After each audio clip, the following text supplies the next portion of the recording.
Bonjour, pour isoler son habitation, les matériaux naturels offrent différentes solutions, que ce soit en construction neuve ou en rénovation.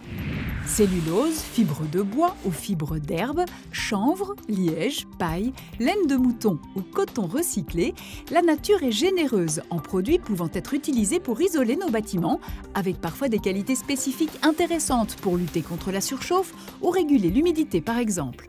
Les isolants naturels peuvent se retrouver sous différentes formes comme des panneaux plus ou moins rigides ou du vrac. Et effectivement, en fonction de la nature de l'isolant, la mise en œuvre devra être adaptée. Par exemple, les isolants en vrac devront être dans des compartiments. Attention, l'isolation réalisée doit respecter les exigences de la PEB, la performance énergétique des bâtiments.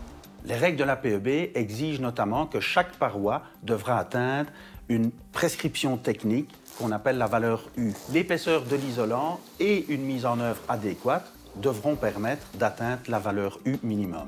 Le fait que le produit est d'origine naturelle n'est pas une garantie qu'il est efficace. Il est donc important de vérifier les normes ou les agréments techniques de ces isolants pour valider leur performance. L'avantage de ces matériaux est qu'ils sont renouvelables. Ils sont parfois effectivement un petit peu plus chers que les matériaux d'origine fossile. En Wallonie, on a donc une prime augmentée lorsque l'on utilise des isolants biosourcés. Les isolants naturels biosourcés offrent des solutions renouvelables et souvent locales pour isoler nos bâtiments. Et ça, c'est un tout bon plan.